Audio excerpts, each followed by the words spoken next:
Hello everyone, in today's video we are going to discuss how to change a Google Doc color. Let's start the video.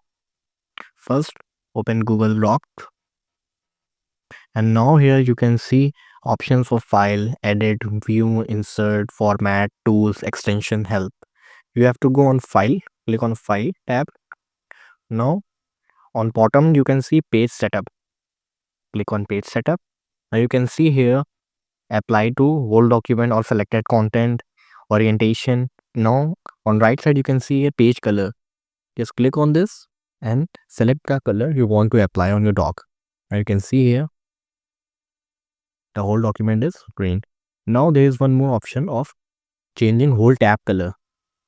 Go on page list, and now here select the background color of the tab and click on OK. You can see here the whole tab color is changed. Thank you for watching. I hope you guys find this video very useful. Don't forget to like, subscribe and share.